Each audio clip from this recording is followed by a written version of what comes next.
بسم الله الرحمن الرحيم صلى الله على سيدنا محمد أشرف الأنبياء والمرسلين. The next stage that we're going to cover is the time element. And this is where history comes into place. Now within if you look at the actual Quranic narrative, the Quran is not a history book. There are definitely historical elements in there. The Quran is using historical examples, but they are used in an ahistorical placing. In other words, the story of Pharaoh and Musa, it's irrelevant when it occurred. It's even irrelevant if it occurred. What is being taught is something very powerful. Right? I mean, the Quranic narrative is that it did occur, but that is not what is relevant from the story. The story is used and as a teaching example to learn something of what happened in the past in order to prevent its repetition in the future. So there is definitely a historical element. Now my friend Professor Khalid Blankenship, who's at Temple, a very fine historian, told me that one of the frustrating aspects of the Quran as a book is that it does not allow the historian room to examine. In other words, he said that there are many examples in the Bible that we have that are historical in the sense that we can actually look at them as historians. Whereas within the Quranic narrative, the historian does not have evidence there to either negate or verify much of the Quranic narrative, or according to his opinion, any of it really. And he said it's almost a thwarting for him as a historian. Like he found it significant, that it's almost like thwarting him to let him know that is not the point. That to give you a good example, in the Quranic narrative, we don't know if it's Ishmael or Isaac who is taken up on the mountain. Some of the Muslim scholars said it was Isaac, and some said it was Ishmael. Unimportant as a detail in the story, which is why the Quran does not mention either one by name. Although the narrative would indicate that it was Ishmael, which differs from the Jewish tradition, which is Isaac. But the point is that is not the point of the story. The point of the story is a man's being tested and fulfilling the test in the way that was most pleasing to his Lord. Now the next section here after Iman and Ihsan is to tell me about the hour. And the word in Arabic for hour is sa'a, which is related it's related to the moment. Sa'a, like I can say qama min sa'atihi, he got up immediately from his sa'a. Or I can say kam sa'a, what time is it? Like the Arabs, if they want to ask what time it is, they say kam sa'a. So I can ask what time is it? Or I can say it's the time of dhuhr. Now this sa'a does not relate to historical time, which in Arabic would be called probably either zaman. And then there's another Arabic word, dahar. And there's another one in the Quran used called asr. Zaman relates to time as a historical phenomena. Asr is more like an age or a period. And I can also use zaman for that as well. Sa'a does not have any of this.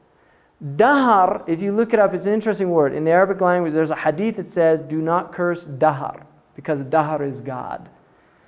And the hadith, if you look in the earliest Arabic dictionaries, dahar, according to the Arabs, was time stretched out. In other words, it's time-space. Right?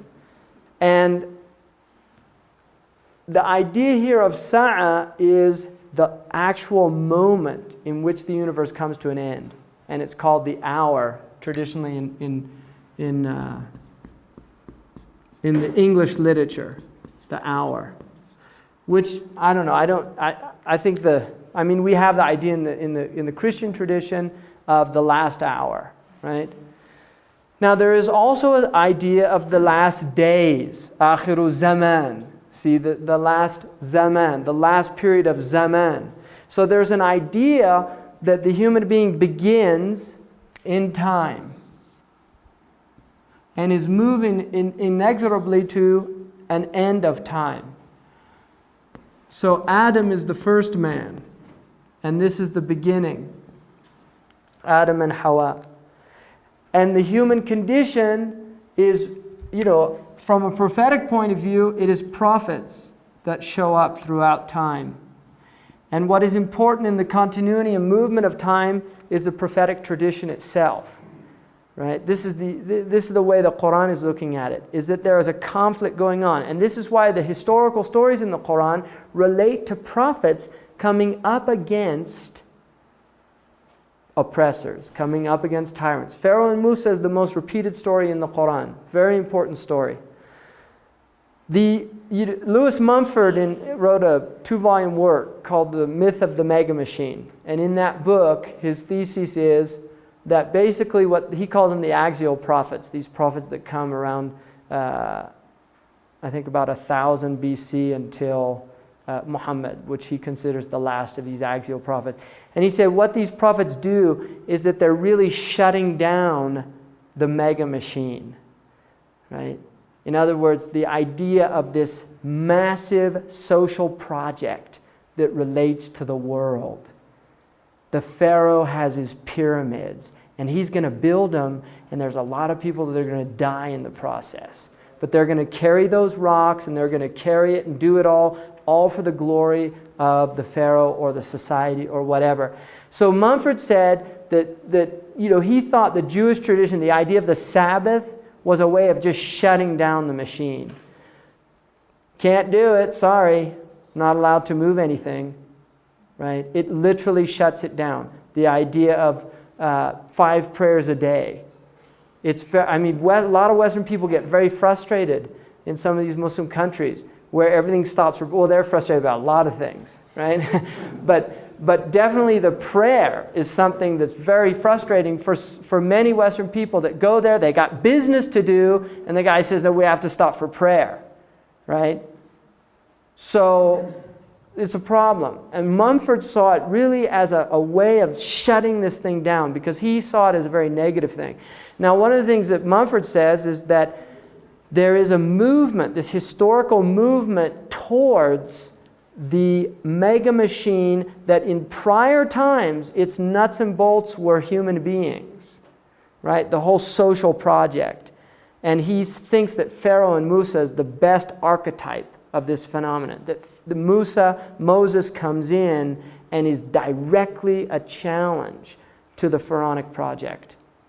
That the prophets literally challenge this idea that we are here for the glorification of a hierarchy, and at the top is this elite. And so the Quran uses this idea, they're called the mala, the people up, the high people, the elite, the elect of the world.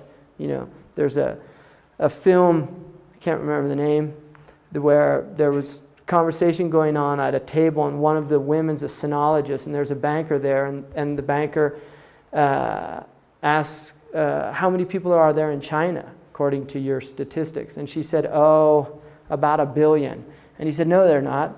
There's only 12 people in China, and I know all of them, right? And the idea there was, here's a banker who, the way that he views the world is that the only significant people in China are his friends, who also are bankers. So the idea being is that there are, you get to a certain level in societies where people really do view. One of the wonderful things I read was, I think it was Linda Crawford, who's a model, who was up flying and the actual helicopter crashed. Cindy Crawford. Helicopter crashed, and they were like at Aspen or somewhere going up to ski the Powder, and they were looking down, and somebody said to her, oh, look at all the little people. And right then the helicopter just went into this spin, right? So she got a very interesting, I thought that was a very interesting thing that she kind of picked it up or made the connection, that be careful about thinking how special you are, because we're all, right, in the hands or in the protecting care of God, right? So there are people that really do, like Helmsley, was that her name, who didn't pay. Only little people pay taxes, right? Only little people pay taxes. There are people that really do think like that, right? And the Quran is really constantly bringing this up, and even goes into their inner discourse, which is fascinating. Literally, you can hear what they talk about when they're, because one of the things is he's telling his Mela, he said, listen, we got to get rid of this guy Moses because he's going to corrupt our people, right? So he sees, this is a corrupting element because he's going to teach him not to worship us, right?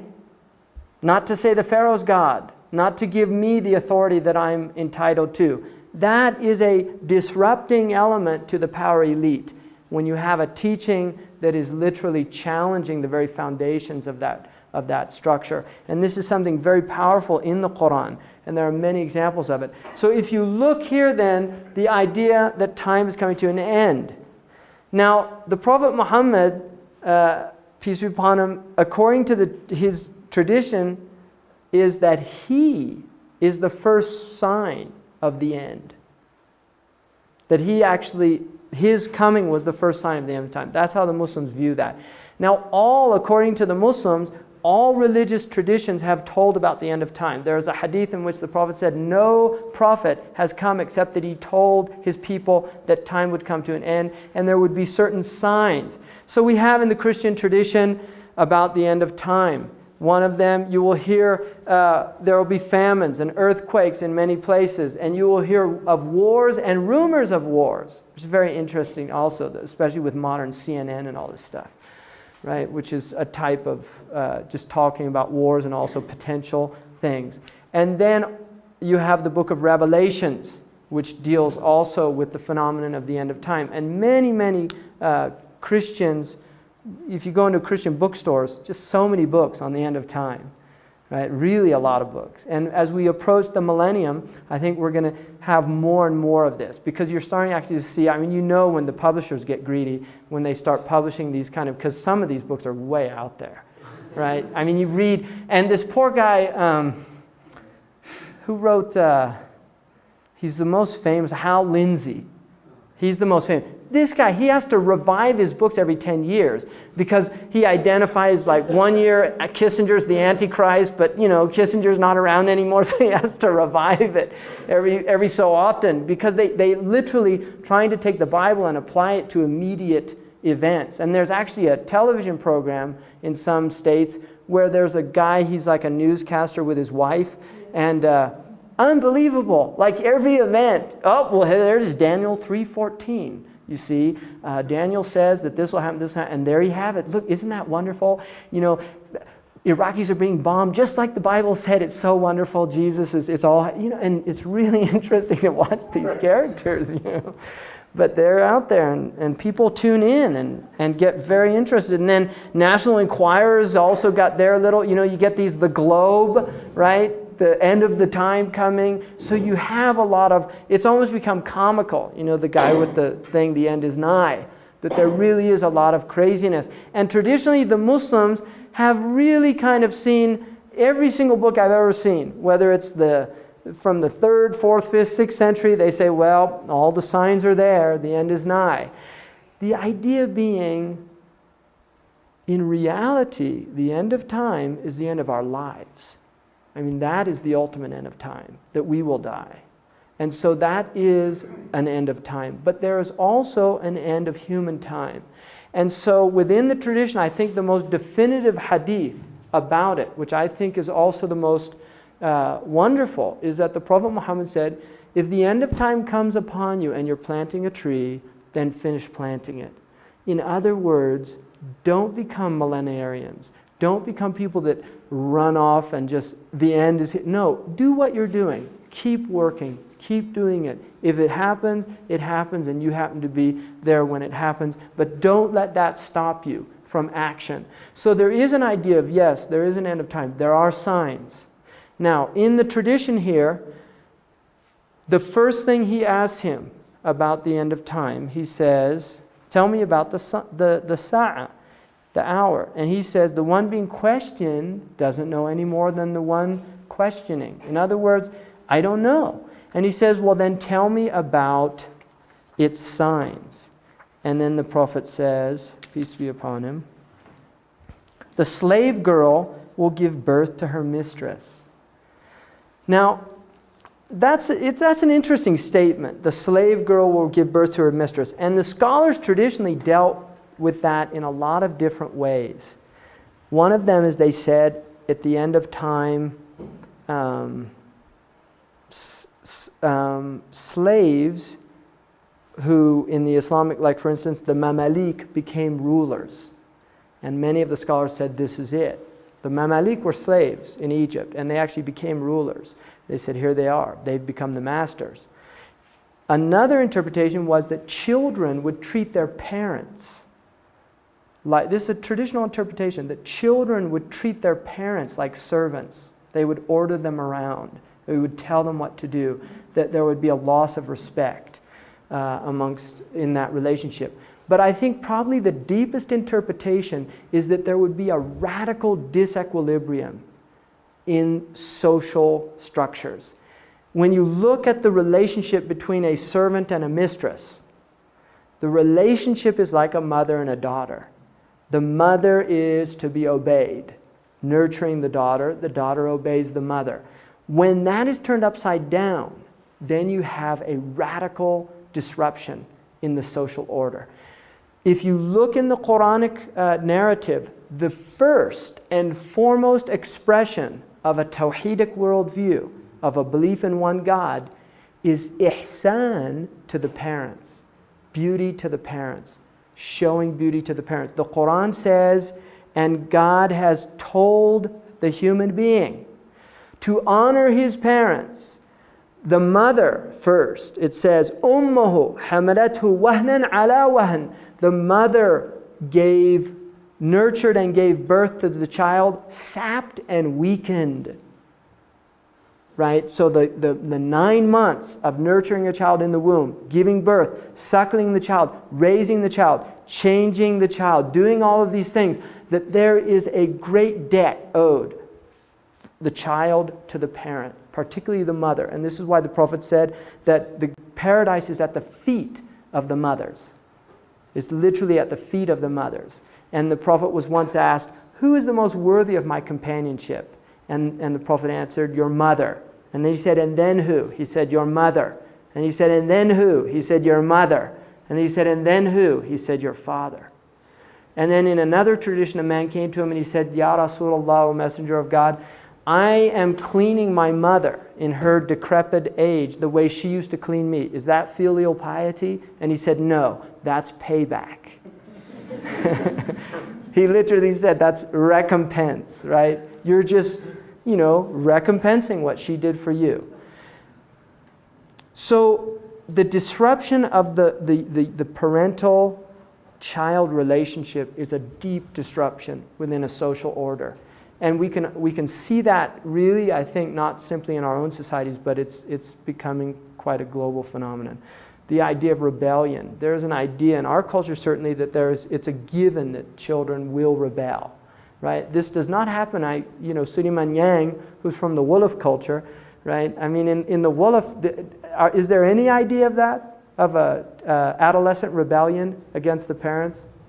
I'm just curious. There might be. Do you have any idea in your culture of like adolescent rebellion against the parents? Well, I mean, the way they are socialized, they have the age grade set. So it's beginning to happen because of westernization, but it was not there. It was not there. Yeah, that would be consistent with my experience in Mauritania, that they really had no concept of children rebelling against the parents. Whereas it is becoming a norm, and with westernization it's increasing because of the idea of rebel without a cause. That there is this idea that children have to rebel, that they have to establish their identities. There's an awful lot of identity foreclosure in the Ericksonian type of model, I think in the Muslim world. There is an idea that you really have to do what your parents say. And I think there's a lot of abuse that happens from the parents to the children, because they do have an upper hand there. So you do see that. A child will become an engineer because that's what the parents say that they should be. right? Which in our culture, I think that's, in a sense, one of the positive aspects of our culture is that there is a type of freedom that is allowed for a young person in many, many families. I mean, it's certainly not true across the board, but there are many families that do allow a child to experiment and try to find out. And I think that's actually a very positive aspect of our society and civilization.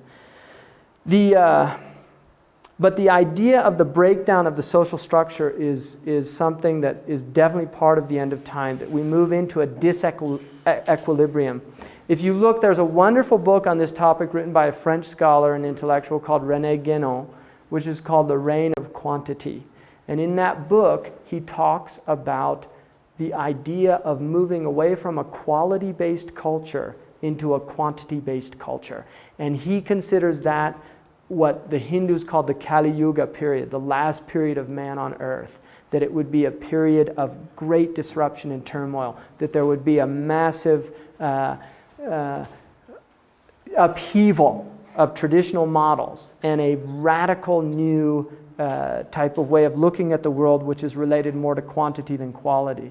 And it's interesting, there's the idea, one of the things that we as a Western people have done, which is quite unique and a radical departure from traditional cultures, is the quantification of everything.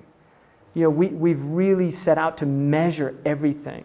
Measure space, measure gas, measure air, measure the speed of light. All of these things wanting to measure, to quantify. And I thought it was very interesting. I had statistics in college, and one of the professors who taught the course said at the beginning of the course, one of the things about statistics that you'll learn is it doesn't work very well with qualitative data. It works very well with quantitative data. But when you get into this qualitative data, we have problems, right? And I thought that was kind of interesting because so much of our society is based on statistics. We really do base a good percentage of our policies, of even in school and education. So much is based on, well, what are the stats here? Before we give you money, show us some stats. And immediately when you move into that model, you're moving into a quantitative and not a qualitative model, generally. So now to go into some of the signs. There are basically, the scholars have identified 3 types of signs. Signs that have already occurred,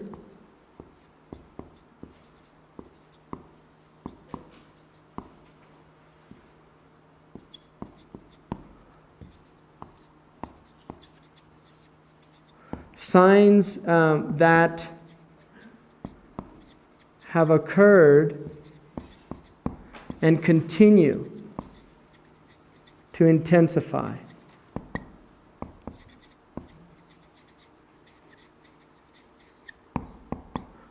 And then signs that haven't occurred.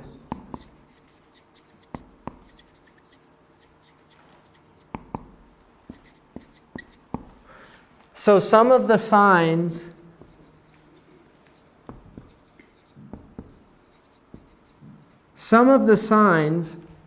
that have already occurred according to the Muslims are signs like the birth of the Prophet. That was a sign according to the Prophet. The Prophet also said that the death of Omar was a sign, and the death of Uthman. He said that the fall of Constantinople, which occurred 800 years after the Hadith was recorded, he said the fall of Constantinople was a sign.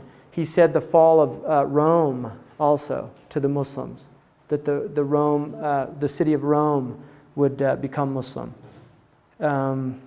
which hasn't happened yet. Right? The Pope.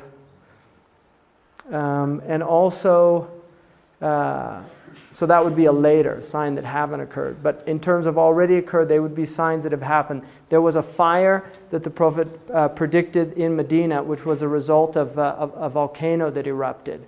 And he said that Medina would be confronted with a massive fire. And that occurred. And several other events that are mentioned in the tradition. The signs that have occurred and continue to intensify. One of them that the Prophet Muhammad, peace be upon him, said that one of the signs would be that intoxicants would be widely used. So you can see this happening in the Muslim world and just intensifying from quite some time ago. Another sign would be nakedness, that people would begin to remove their clothes. And he said until it would get to the point where people would actually walk around in the marketplaces in shorts with their thighs fully exposed. Right? It's in a hadith, al-mashyu fil aswaq wal afkhadu badiyatun, walking in marketplaces with the thighs fully exposed. He said also that people would have sexual intercourse in front of other people was a sign of the end of time. He said that it would get so bad that you would see people fornicating in public places, and the best people would be people who would say, can't you do that somewhere else? Another one would be speed in travel. He said great distances would be traversed in very short times. And he said also that people would hop between the clouds and the earth. Al-qafsu bayn al-ardi wa sama. And he said that there would be musical instruments would be everywhere. And he said that also that people would dance with instruments on their head, which some have interpreted as headphones. That they would dance with instruments on their head, and they would spend the whole night dancing like that. And he also said that you would see singing women prevalent in public spaces. Because traditionally that was something that people did in private things, but he said it would become out open into the public. And he said that there would be many people he said takthur al-hawsat, which would be whisperings, like there would be many confused people that would have a lot of psychological type of problems. So, I mean, I could go on and on, it gets quite depressing. Those are signs. Now then there's the big ones. In which the Prophet, the biggest of all, is called the Antichrist, which people understand. Just a quick question. Is this in the Quran, Hadith, or Hadith. Hadith literature. The vast majority of the signs of the end of time are related to Hadith literature, although some are in the Quran. One of them is that a clear smoke would appear over cities towards the end of time. It's in Surah Al-Dukhan. Some people have interpreted as that. Yeah, dukhan is smoke, gas. It's the same word used for gas in Arabic. Dukhan is used for gas as well because the Arabs didn't. Ghaz is a modern word for the Arabs. Dukhan was used for gas as well. Could clear mean like transparent? No, clear mean it would be everybody would see it. Oh, I see. Right? And it says from the evil that people were doing. Another a major sign is the dajjal. Now I just want to read because I think it's very interesting. This was written in the last century, but it's taken out of classical Arabic books. Is this the Antichrist? Yeah, this is about the Antichrist. The word in Arabic is from dajjala. It means to smear a camel with tar. In other words, covering the whole body with tar. Smearing the part that is mangy or scabies. So it has the idea of hiding illness or sickness, covering it over, right? Covering it over with a black pitch. To lie, to conceal truth with falsehood, concealing the truth. He enchanted or fascinated. So the idea that the Antichrist is an enchanter or a fascinator. People are fascinated by him. He compressed. He traversed the regions or tracts of the earth or land. Now, the Prophet said that the Dajjal would enter every city on the planet. When they asked him what would his speed be like, he said like a wind that leaves a cloud in its trail. كَرِيحٍ اسْتَدْبَرَتْهُ السَّحَابِ literally means like a wind that leads a cloud in its trail. And in another tradition, he said he would ride a white donkey made of iron, whose span between his two ears was 40 cubits. Baghlatun min hadid, as the hadith says. And then he says, to confuse, to mix things, having one eye. The Prophet Muhammad, did you have a question? How do you spell this? What's this word? Dajjal. Dajjal is the word in Arabic for Antichrist, which is better translated by the Arabs in the Arabic language as the imposter Christ. Oh, Christ, yeah, Masih ad-Dajjal, the false Messiah. Very much so. Uh-huh. In Islam, the concept of the Messiah is a one-time thing represented by Jesus of Nazareth. Or Yeah, Jesus is seen as the Messiah. the Messiah. So this is an anti. This is going to be anti-Jesus. the Christ. Yes. Okay. And it's interesting because if you study the Islamic Jesus, I think it gives you a very good picture of the idea of an anti-Jesus. Because anti in Greek, antis also means in place of, instead of. It doesn't really mean against. The original meaning of anti in Greek as a prefix means instead of. And that's closer to the Arabic interpretation, which is imposter or in place of, pretending to be. The Islamic Jesus, and I actually translate, I'm hoping to get it out this year, but I translate all of the Arabic sayings of Jesus because there's actually more sayings in the Islamic tradition of Jesus than there are in the New Testament.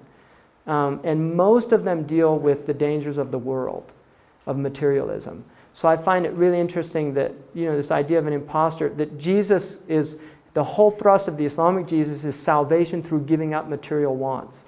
And the idea of an antichrist is salvation through desire of material goods, that it is material goods that will make you happy, that is material goods that will save you. So I think there's a very materialistic element in here. And also the idea of being one-eyed is that part of binocular vision is depth perception, which you lose with one eye. And so the idea that that the Dajjal or the Antichrist does not have a depth perception. He's a two-dimensional being. He sees things in two dimensions.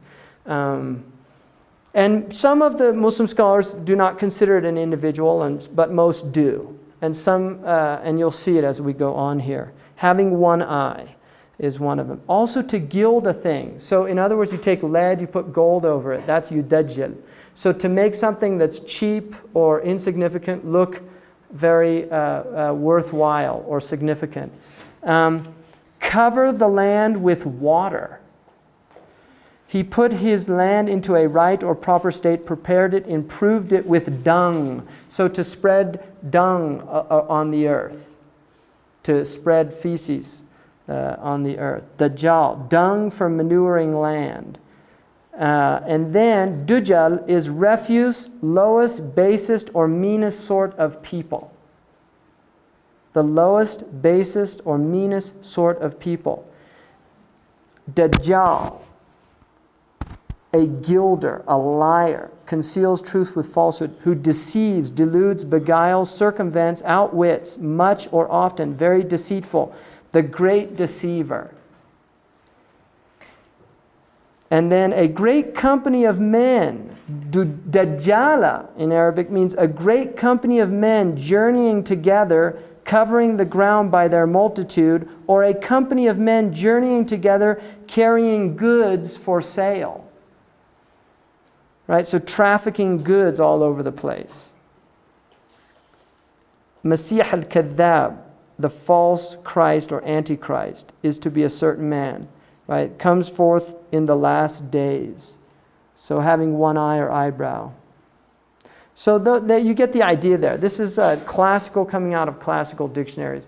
The idea of the Antichrist is that towards the end there will be a type of false salvation through love of the world and material things and these things. And I think the Muslims definitely have a very strong sense of the Dajjal, because at the end of the prayer, you actually make a prayer that says, and I seek refuge from the tribulation of the Dajjal in the last period. And the Prophet Muhammad said, every prophet has warned his people about the Dajjal, but I will tell you something that no other prophet told his people. He only has one eye.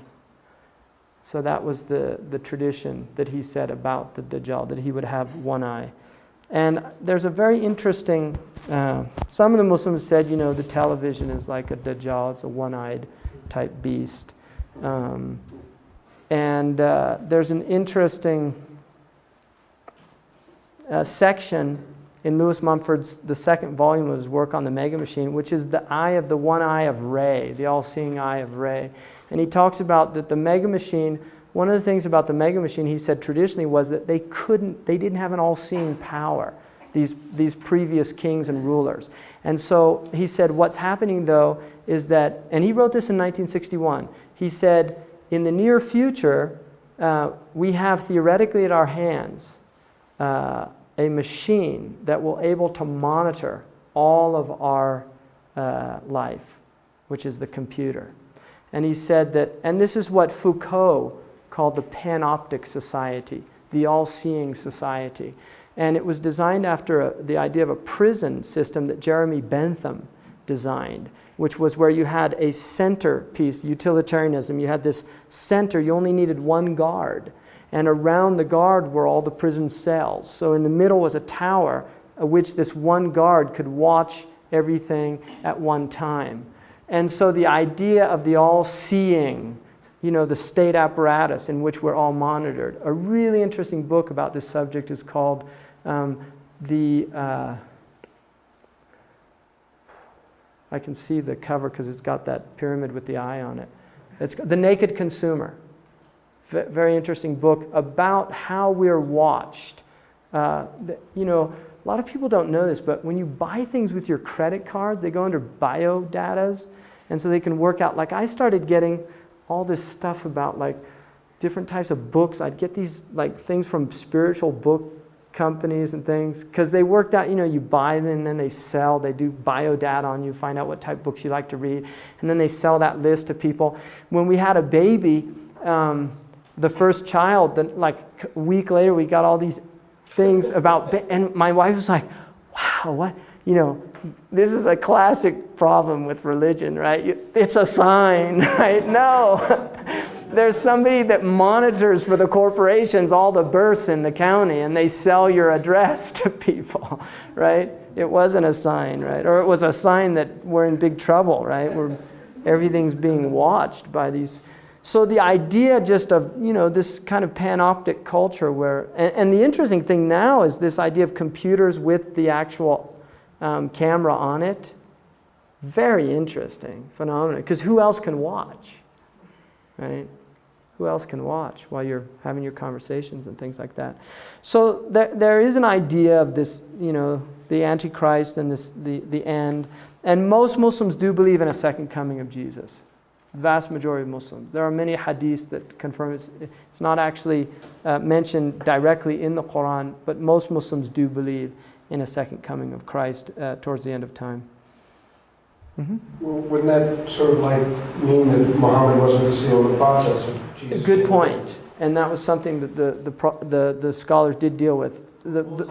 He will not come back as a prophet bringing a Sharia. According to the Muslims, he actually comes back and he confirms the tradition of the Prophet Muhammad. That's how the Muslims view it.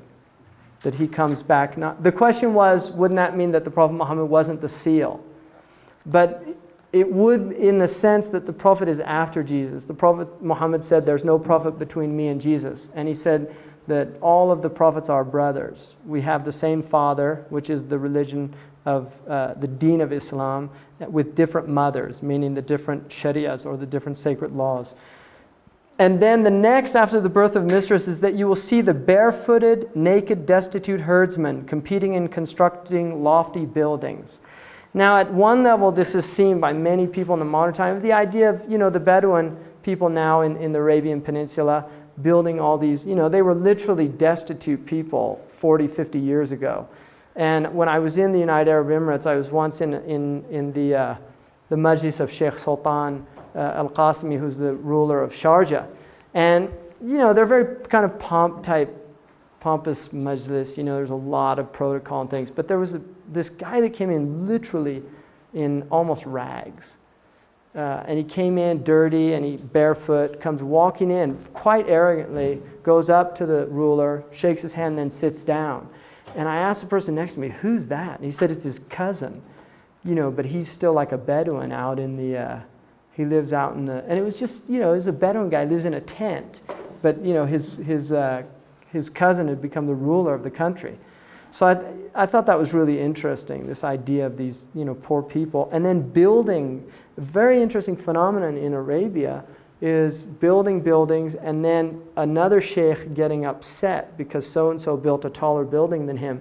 He'll actually tear down his building and build up one taller than the second one, right? And this is also in our own culture. The New York, the Empire State Building was the tallest, and then the Chicago building one up them, and then the World Trade Center. And then you have now in Malaysia, interestingly enough, very proud. The Malaysians are very proud that they now have the tallest building in the world.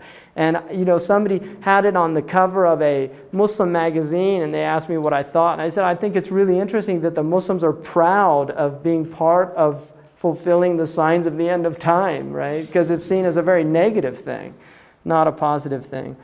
And then also, there's another way to look at this, of building tall buildings, like these kind of wretched people. And that is the idea of building lofty ideas and building ideological structures, because the Quran talks about the building of taqwa, bunyanu taqwa, right? The building of God consciousness and awareness. So the idea also of wretched people creating lofty ideologies that many people will follow and think that they're the truth and things like that. So it's just a very quick overview about it. And then also finally, I think the point of all of that is that time does come to an end, that the human condition does come to an end, and that's how Islam contextualizes history, is that there is an end that is imminent. Again, I think for the individual person, the imminence of the end of time is always related to their own personal death. But there is an idea also. And then there's another important, I think a very important idea within the Islamic tradition, and that is that each generation will be they will be fulfilling the idea of this dimensional Islam, of Iman, Islam, and Ihsan. They will not do it as well as the previous generation. That there is an idea that each generation is a watered down version. There are periods of renewal historically, and the Prophet Muhammad did say that there would be renewers every 100 years or so. There would be people that come and renew.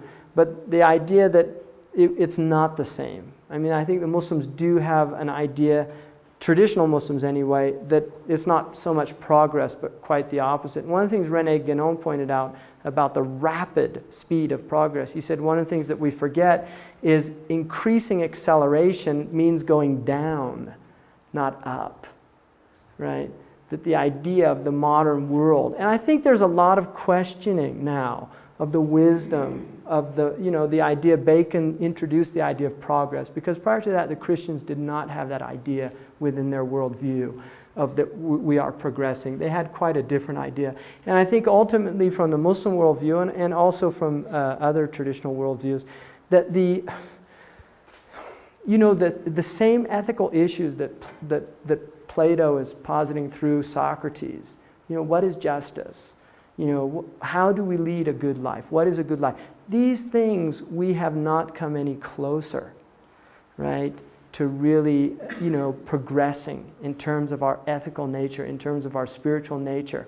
That although we have massive outward technology, able to do extraordinary things, bring the living back, bring the dead back to life, move mountains, quite literally. Despite that, we are still dealing with basic human tendencies such as greed, lust, envy, slothfulness.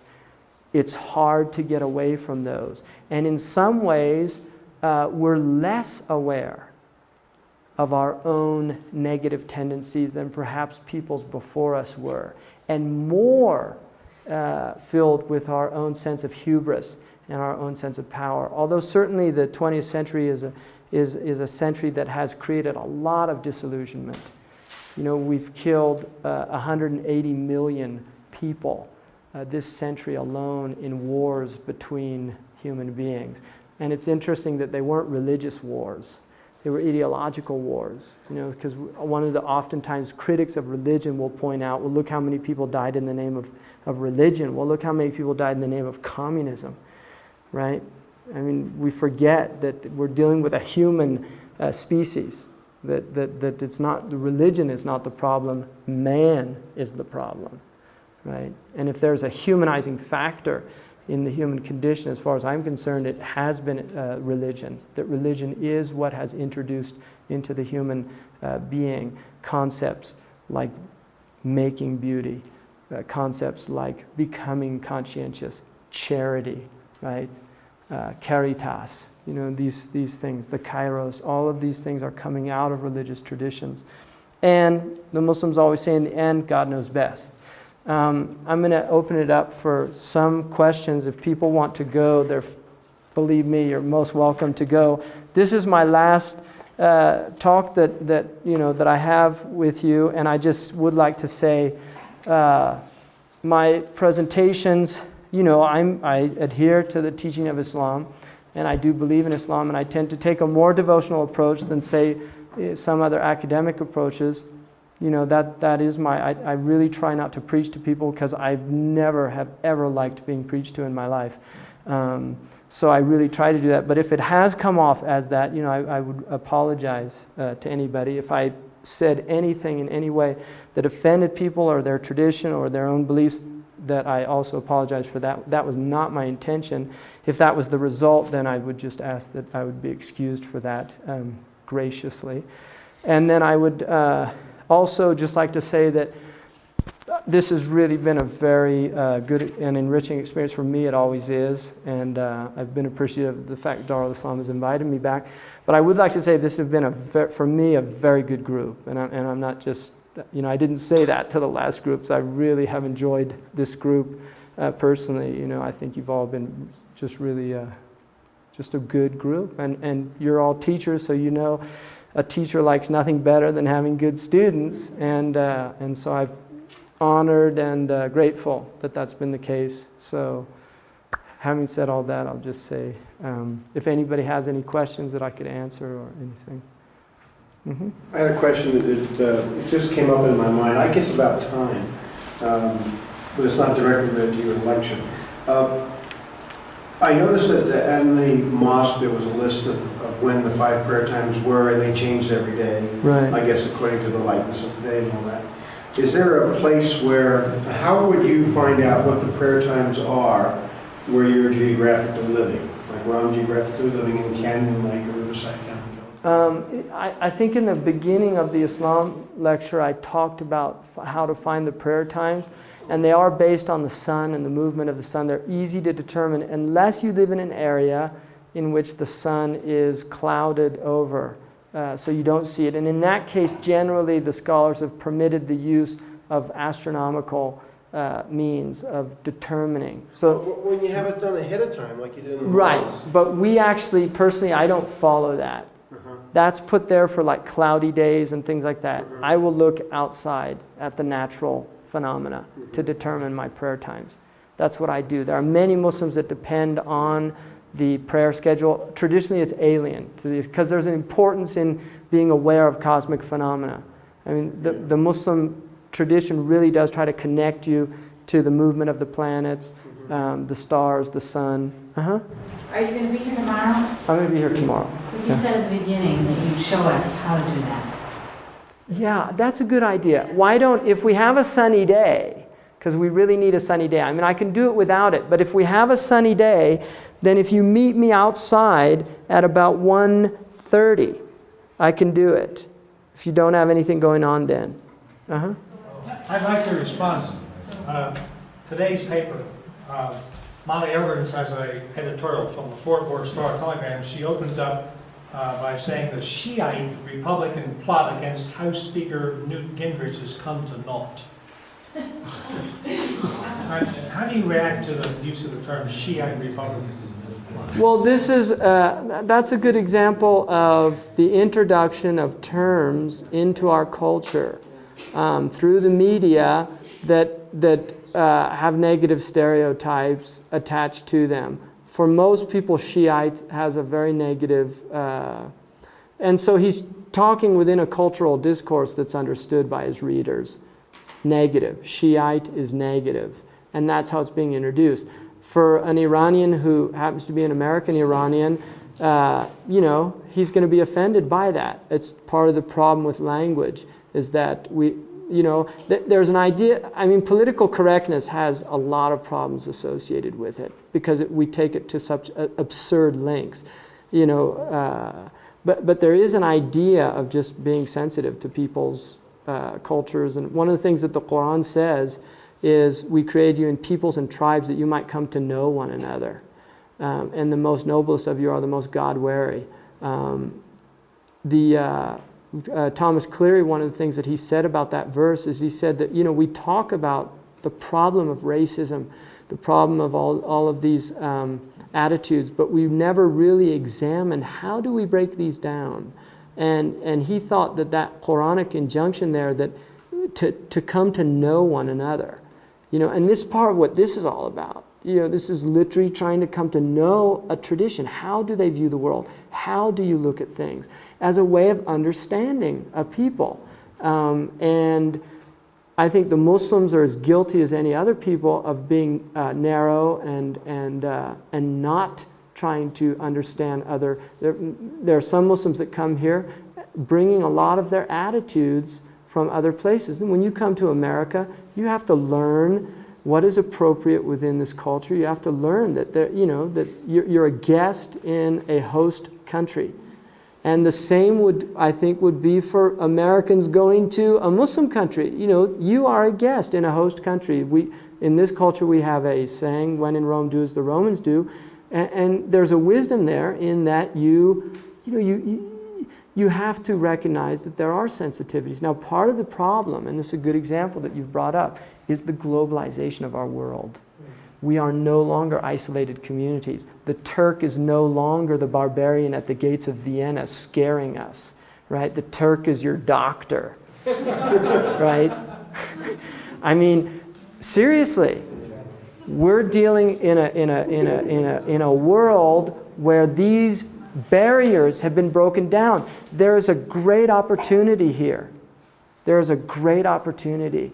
There's also, just as the Chinese know, because their ideogram for opportunity is their ideogram for crises, we are in a crisis state as well, right? We do have white supremacists in this country. We have a very strong anti-Semitic element in this country. We have an anti-Arab, sand niggers, right? We have people that do look at the world in these terms. We're trying to break this down. We're trying to create some civilization here, some humanity. It's a daunting task, but hopefully we can rise to the occasion. I think this is, we can stereotypically say, well, what do you expect from Dallas? Right? I can do that. I say, well, that's just a southern redneck, right? He might be sounds like he's a liberal. He might be, excuse me? She, I'm sorry, yeah. So there, stereotype.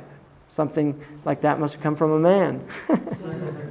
So, the idea is that it's very easy to stereotype, pigeonhole people, do these things, but unfortunately it creates a lot of animosity, a lot of turbulence and trouble.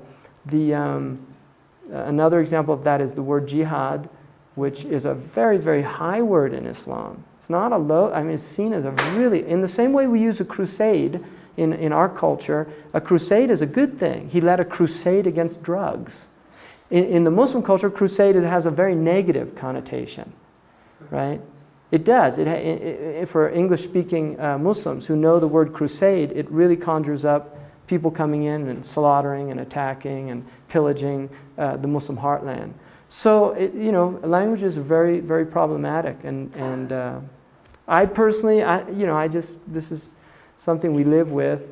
I think for me, being an American who became a Muslim was very interesting for me because I grew up part of the dominant culture. I'm a white American. I went to very elite schools in this country. I had a lot of opportunities that a lot of other people didn't have. But then becoming a Muslim and seeing how a lot of Americans relate to me as a Muslim, it suddenly changes. And I did change my name, which you don't have to. I was quite young when I became Muslim, and a name was given to me, and I took it. In retrospect, I really don't think that I know that you don't have to, and I don't know if it's really that wise of a thing to do, because I think it creates this idea that, you have to be an Arab to become Muslim, or you have to, many American Muslims that do not change their name, right? But the fact that I do have my legal name is my Muslim name has really caused some very interesting things to happen to me. And my wife, she's Native American, Mexican, Indian, she, because she wears the hijab, during the Gulf crisis, she was spat at, told to go home, go back where you came from, right? It was kind of ironic because, I told her, you need to tell them that you don't need to get on a plane or a boat to go back where you came from. I mean, she's from here. Her roots are from the Sonora Desert. So, very interesting. And she was in a supermarket once with the hijab, and there was a young Mexican girl there who said, the baby was in the basket, and the woman wanted to put the groceries into the basket, and they were both Mexican, and one of them said to the other, in Spanish, just knock him out of the way. And my wife was so upset about that, and she's a very gentle soul. She didn't say anything. I told her, you should have told them, I speak Spanish, and that's not. And I got upset. I went back to the store, and I saw the manager, and I told him what happened. I also reminded him that because it's a store right next to a very large Muslim population, they have a lot of Muslims that buy there, which is always bottom line. If you can bring that in, get some action, right? So, and I just told him what happened. He was really horrified, and said he would talk to the people. But we forget that these things do happen. It's very interesting occurrences to feel the brunt of that. Black like me, that type of thing, where you suddenly realize there is another world of experience for other people, and for the Muslim, it's just by the fact that they're Muslim. It's not, Yeah, it's very interesting. So it goes back to some real basic prejudices and some basic things. And hopefully, I tend to be an optimist. I'm skeptical of a lot of things, but I tend to be an optimist. So, and the Quran does say don't despair. It's not a good thing to do. It's the only unforgivable sin for the Catholics. Right? So, Don't despair, but the world's going to end. Again, it's part of, if you go in the way I look at it, humanity had a beginning just like I had a beginning as a child. I've grown into my adulthood. I will grow old if I have a full life. I may even become decrepit at the end of my life, right? This is part of the natural process. Humanity had its maturity, it will have its decay, and it will have its old age, and it will have its decrepit period. And then it comes to an end for something new to happen from my perspective. So, the way the Muslims view everything is majesty, beauty. And God, according to the Quran, is the possessor of majesty and beauty. They're both from God. So we are in a very majestic time. We're in a time where there's a lot of tribulation. This country alone, I don't think we realize the extent of our troubles in this country. If we just look at the natural disasters in this country, in the 1980s, insurance companies were paying out $5 billion a year in terms of natural disasters. We're now paying $5 billion a week. We've had a lot of devastation in this country just in the last 10 years, just in terms of natural disasters. Our topsoil is disappearing. Right? We're grossly overusing our resources. Our children are really getting lost in a lot of very confusing messes. Our media is extraordinarily, pervasive, and in its, the violence that it's putting out there, and a lot of very negative messages. In the midst of that, there are some very positive things happening. And I would tend to rather be identified and be part of what's positive than just, what one man said, Heidegger said as well, we're way beyond pessimism and optimism. Depression's a luxury. The world's coming to an end, I'm depressed. No, This is the age, this is the age. It's like the way I look at it, there's a scene in Gone with the Wind where she's running through Atlanta and everybody's just stretched out, wounded and dead. You can either run through it or you can just sit and offer somebody water and pat them on the back and just say, we're human. This is it. This is the human condition. It's awesome. It's incredible. It's glorious. It's majestic. It's beautiful. It's intense. It's tragic. It's comic. It's all these elements, and that's part of the power and the wonder of the whole thing. So I'm going to choose to remain positive about it, and I hope all of you do too. You're teachers. You can't get depressed. I saw a wonderful program once on PBS which was about the black schools, and they're very, very powerful experience. But there was a white man who had been teaching in inner cities for a very long time, since the early 1960s, and he was just saying how bad it was getting, and that he was losing hope. And that just the faces, the lack of light in these young black children's faces in these inner cities, it was driving him. And he was literally saying, I'm just losing hope. I'm giving up. And the black man jumped up. And he said, we've suffered.